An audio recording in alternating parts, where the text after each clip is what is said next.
ओम शांति। 20 नवंबर 2023। मीठे प्यारे बाबा के आज के मधुर महावाक्य। आज की मुरली के कुछ मुख्य पॉइंट्स। आज बाबा हमें समझाते कि हम बच्चों को ज्ञान की पहले स्वयं में धारणा करनी है, फिर दूसरों को सुनाना है। रूहानी सोशल वर्कर बन सबको रूहानी यात्रा सिखानी है। हमें सर्व आत्माओं के प्रति शुभ भावना और शुभ कामना के शुद्ध वाइब्रेशंस फैलाने हैं। मनसा की शक्तिशाली सेवा करते हुए सहज सफलता मूर्त बनना है। हम बच्चों को अपनी हर चलन से बाप का नाम बाला करने वाले खुदाई खिदमतगार बनना है। तो चलिए सुनते हैं आज की बाबा की मीठी प्यारी मुरली। ओम शांति।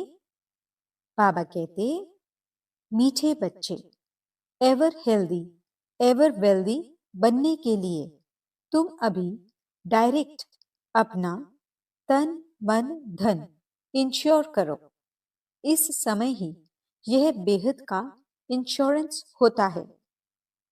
प्रश्न, आपस में एक दूसरे को कौन सी स्मृति दिलाते उन्नति को पाना है?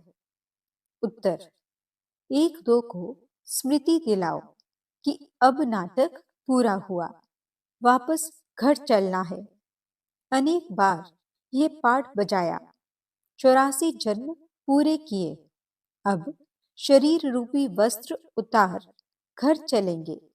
यही है तुम रूहानी सोशल वर्कर की सेवा। तुम रूहानी सोशल वर्कर सबको यही संदेश देते रहो कि देह सहित देह के सब संबंधों को भूल बाप और घर को याद करो। गीत, छोड़ भी दे आकाश सिंहासन, अब धरती पर आ जा रे। ओम शांति।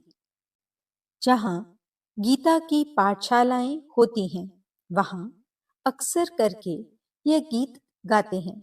गीता सुनाने वाले पहले ये श्लोक गाते हैं। ये जानते तो नहीं हैं कि किसको बुलाते हैं। इस समय धर्म ग्लानि है। पहले है प्रार्थना, फिर वह रिस्पॉन्स करते हैं, आओ फिर से आकर गीता ज्ञान सुनाओ, क्योंकि पाप बहुत बढ़ गए हैं। वह फिर रिस्पॉन्स करते हैं कि हाँ, जबकि भारत के लोग पाप आत्मा दुखी बन जाते हैं, धर्म ग्लानि हो पड़ती है, तब मैं आता हूँ। स्वरूप बदलना पड़ता है, जरूर मनुष्य तन में ही आएंगे। रूप तो सब आत्माएं बदलती हैं। तुम आत्माएं असुल निराकारी हो, फिर यहाँ आकर साकारी बनती हो, मनुष्य कहलाती हो। अभी मनुष्य पाप आत्मा पतित हैं, तो मुझे भी अपना रूप रचना पड़े। जैसे तुम निराकार से साकारी बने हो, मुझे भी बनना पड़े। इस पतित दुनिया में तो श्री कृष्ण आ न सके।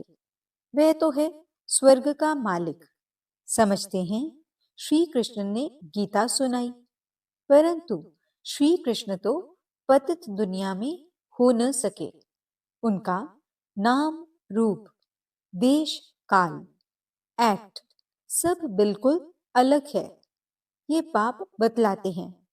श्री कृष्ण को तो अपने माता पिता हैं। उसने मां के गर्भ से अपना रूप रचा। मैं तो गर्भ में नहीं जाता, मुझे रथ तो जरूर चाहिए। मैं इनके बहुत जन्मों के अंत के जन्म में प्रवेश करता हूँ। पहला नंबर तो है श्री कृष्ण। इनके बहुत जन्मों के अंत का जन्म हुआ 84वां जन्म, तो मैं इसमें ही आता हूँ। ये अपने जन्मों को नहीं जानते हैं। श्री कृष्ण तो ऐसे नहीं कहते कि मैं अपने जन्मों को नहीं जानता हूँ। भगवान कहते हैं, जिसमें मैंने प्रवेश किया है वह अपने जन्मों को नहीं जानता, मैं जानता हूं। श्री कृष्ण तो राजधानी का मालिक है। सतयुग में है सूर्यवंशी राज्य, विष्णुपुरी। विष्णु कहा जाता है लक्ष्मी नारायण को। कहाँ भी भाषण होता है तो यह रिकॉर्ड काफी है, क्योंकि यह तो भारतवासी खुद गाते हैं। जब धर्म प्राय लोप हो जाए तब तो फिर से गीता सुनाऊं। वही धर्म फिर से स्थापन करना है। उस धर्म के कोई मनुष्य ही नहीं है तो फिर गीता का ज्ञान कहां से निकला? बाप समझाते हैं, सत्युग त्रेता में कोई शास्त्र आदि होते नहीं। ये सब है भक्ति मार्ग की सामग्री।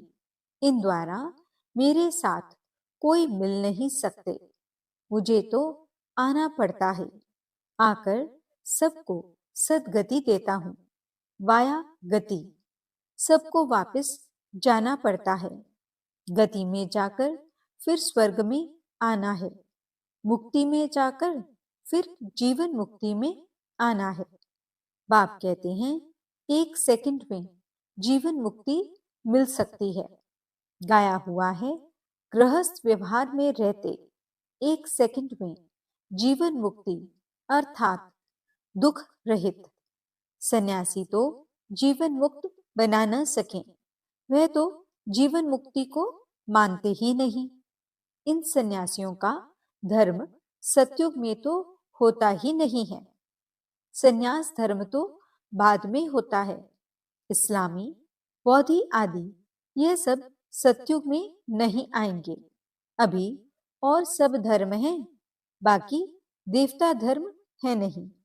वे सब और धर्मों में चले गए हैं। अपने धर्म का पता नहीं है। कोई भी अपने को देवता धर्म का मानते ही नहीं। जय हिंद कहते हैं, भारत की जय। भारत की खै यानी हार कब होती है ये थोड़े ही कोई जानते हैं। भारत की जय तब होती है जब राज्य भाग्य मिलता है, जब पुरानी दुनिया का विनाश होता है। खै करता है रावण, जय करते हैं राम। जय भारत कहेंगे, जय हिंद नहीं। अक्षर बदल दिया है। गीता के अक्षर अच्छे अच्छे हैं। ऊंचते ऊंच है भगवान। कहते हैं, मेरा कोई मात पिता नहीं है। मुझे अपना रूप आपे ही बनाना पड़ता है। मैं इनमें प्रवेश करता हूँ। श्री कृष्ण को माता ने जन्म दिया। मैं तो क्रिएटर हूँ। ड्रामा अनुसार यह भक्ति मार्ग के लिए सब शास्त्र आदि बने हुए हैं। यह गीता, भागवत आदि सब देवता धर्म पर ही बनाए हुए हैं, जबकि बाप ने देवी देवता धर्म की स्थापना की है। वह पास्ट हो गया, फिर फ्यूचर होगा। आदि मध्य अंत को पास्ट, प्रेजेंट और फ्यूचर कहते हैं। इसमें आदि मध्य अंत का अर्थ अलग है। जो पास्ट हो गया वही फिर प्रेजेंट होता है। जो पास्ट की कहानी सुनाते हैं वह फ्यूचर में रिपीट होगी। मनुष्य इन बातों को नहीं जानते। जो पास्ट होता है उनकी कहानी बाबा प्रेजेंट में सुनाते हैं, फिर फ्यूचर में रिपीट होगी। बड़ी समझने की बातें हैं। बड़ी रिफाइंड बुद्धि चाहिए। कहाँ भी तुमको बुलाते हैं तो भाषण बच्चों को करना है। सन शोज फादर। बच्चे बताएंगे हमारा फादर कौन है। फादर तो जरूर चाहिए, नहीं तो वर्षा कैसे लेंगे। तुम तो बहुत ऊंचे से ऊंचे हो, परंतु इन बड़े आदमियों को भी मान देना पड़ता है। तुम्हें सबको बाप का परिचय देना है। सब गॉडफादर को पुकारते हैं, प्रार्थना करते हैं, हे गॉडफादर आओ। लेकिन वह है कौन? तुम्हें शिव बाबा की भी महिमा करनी है, श्री कृष्ण की भी महिमा करनी है और भारत की भी महिमा करनी है। भारत शिवालय हेवन था। 5000 वर्ष पहले देवी देवताओं का राज्य था। वह किसने स्थापन किया? जरूर ऊंचते ऊंच भगवान ने। ऊंचते ऊंच निराकार परम पिता परमात्मा शिवाय नमः हुआ।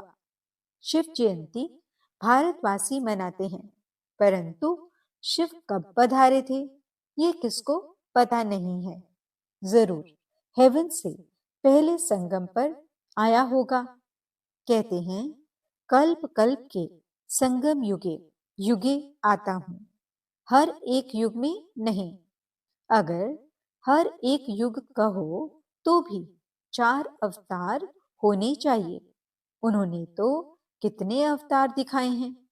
ऊंचे से ऊंचा एक बाप है जो ही हेवन रचते हैं। भारत ही हेवन था, वाइसलेस था।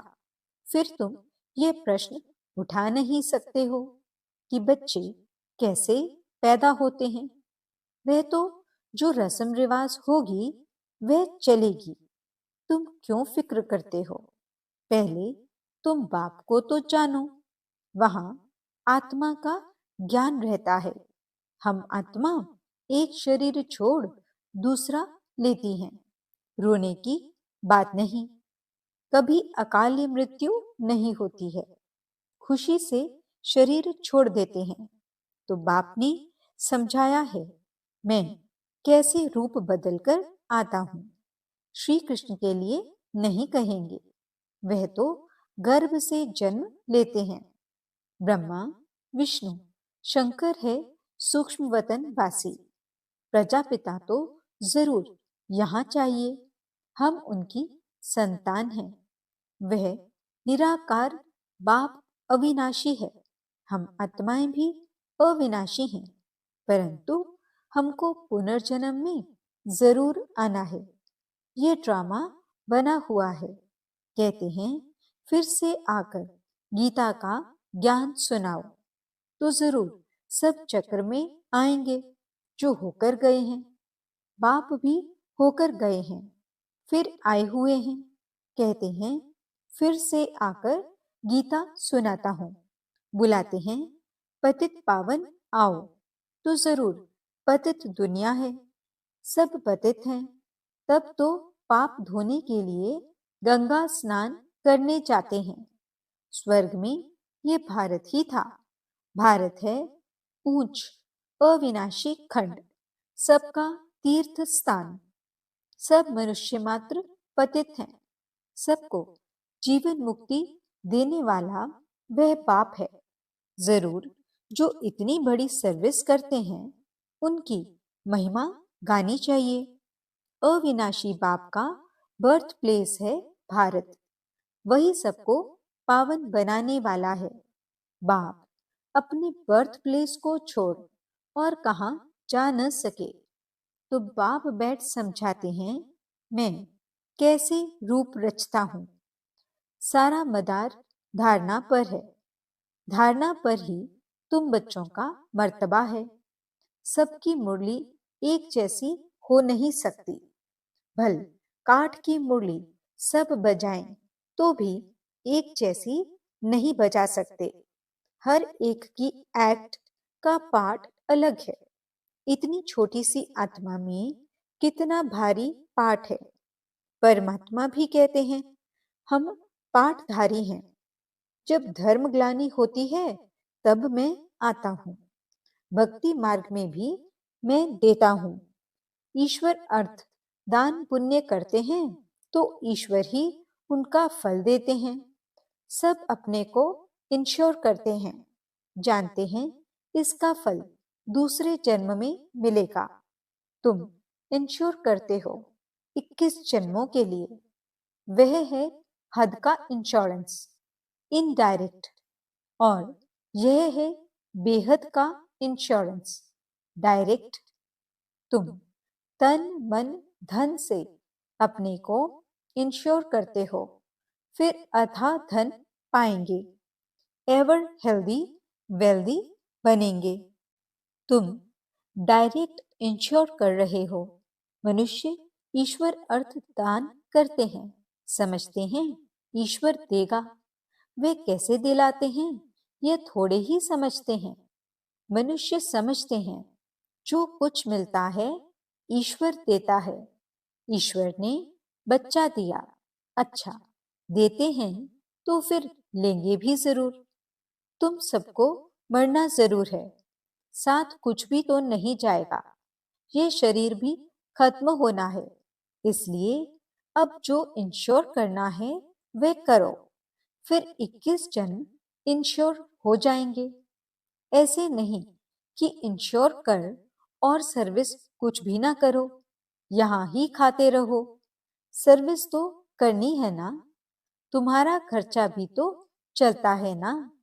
इंश्योर कर और खाते ही रहते तो मिलेगा कुछ नहीं। मिले तब जब सर्विस करो तो ऊंच पद भी पाएंगे। जितना जो जास्ती सर्विस करते हैं उतना जास्ती मिलता है। थोड़ी सर्विस तो थोड़ा मिलेगा। गवर्नमेंट के सोशल वर्कर भी नंबरवार होते हैं। उनके बड़े बड़े हेड्स होते हैं। अनेक प्रकार के सोशल वर्कर्स हैं। वह हैं जिस्मानी, तुम्हारी है रूहानी सर्विस। हर एक को तुम यात्री बनाते हो। यह है बाप के पास जाने की रूहानी यात्रा। बाप कहते हैं देह सहित देह के सब संबंधों को और गुरु गोसाई आदि को भी छोड़ो। माम एकम याद करो। परम पिता परमात्मा निराकार है, साकार रूप धारण कर समझाते हैं। कहते हैं मैं लोन लेता हूँ, प्रकृति का आधार लेता हूँ। तुम भी नंगे आए थे, अब फिर सबको वापस जाना है। सब धर्म वालों को कहते हैं मौत सामने खड़ा है। यादव कौरव खल्लास हो जाएंगे, बाकी पांडव फिर आकर राज्य करेंगे। ये गीता एपिसोड रिपीट हो रहा है। पुरानी दुनिया का विनाश होना है। 84 जन्म लेते लेते अब यह ओल्ड हो गया है। 84 जन्म पूरे हुए, नाटक पूरा हुआ। अब वापस जाना है, शरीर छोड़ घर जाते हैं। एक दो को यही स्मृति दिलाते हैं, अभी वापस जाना है। अनेक बार ये पाठ बजाया है 84 जन्मों का। ये नाटक अनादि बना हुआ है। जो जिस धर्म वाले हैं उनको अपने सेक्शन में जाना है। जो देवी देवता धर्म प्राय लोप हो गया है उनके लिए सैपलिंग लग रही है। जो फूल होंगे वह आ जाएंगे। अच्छे अच्छे फूल आते हैं, फिर माया का तूफान लगने से गिर पड़ते हैं। फिर ज्ञान की संजीवनी बूटी मिलने से उठ पड़ते हैं। बाप भी कहते हैं तुम शास्त्र पढ़ते आए हो, बरोबर इनके गुरु आदि भी थे। बाप कहते हैं गुरुओं सहित सबकी सद्गति करने वाला एक ही है। एक सेकंड में मुक्ति, जीवन मुक्ति। राजा रानी तो प्रवृत्ति मार्ग हो गया, वाइसलेस प्रवृत्ति मार्ग था। अब संपूर्ण विशेष है। वहां रावण का राज्य होता नहीं। रावण का राज्य आधा कल्प से शुरू होता है। भारतवासी ही रावण से हार खाते हैं। बाकी और सब धर्म वाले अपने अपने समय पर सतो रजो तमो से पास होते हैं। पहले सुख फिर दुख में आते हैं। मुक्ति के बाद जीवन मुक्ति है ही। इस समय सब तमो प्रधान जड़ जड़ी भूत हैं। हर आत्मा एक शरीर छोड़ फिर दूसरा नया शरीर लेती है। बाप कहते हैं मैं जन्म मरण में नहीं आता हूँ, मेरा कोई बाप हो नहीं सकता और सबको तो बाप है। श्री कृष्ण का भी जन्म मां के गर्भ से होता है। यही ब्रह्मा जब राज्य लेंगे तब गर्भ से जन्म लेंगे। इनको ही ओल्ड से न्यू बनना है।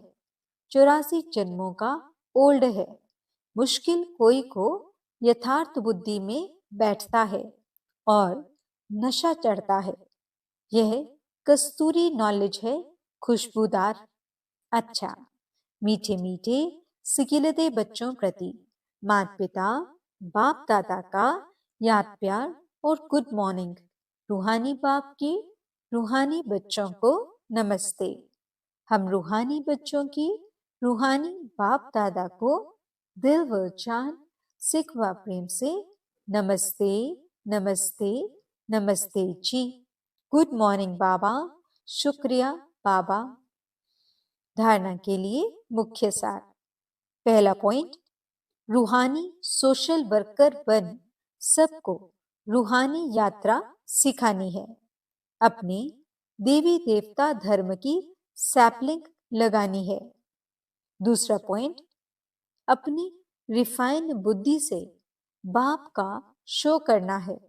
पहले स्वयं में धारणा कर फिर दूसरों को सुनाना है। वरदान, वाचा के साथ मनसा द्वारा शक्तिशाली सेवा करने वाले सहज सफलता मूर्त भव। जैसे वाचा की सेवा में सदा बिजी रहने के अनुभवी हो गए हो, ऐसे हर समय वाणी के साथ साथ मनसा सेवा स्वतः होनी चाहिए। मनसा सेवा अर्थात हर समय हर आत्मा के प्रति स्वतः शुभ भावना और शुभ कामना के शुद्ध वाइब्रेशंस अपने को और दूसरों को अनुभव हो।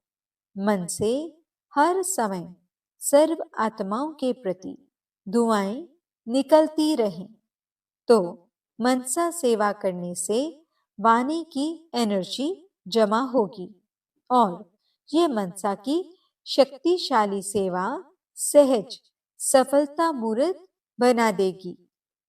स्लोगन, अपनी हर चलन से बाप का नाम बाला करने वाले ही सच्चे सच्चे खुदाई खिदमतकार हैं।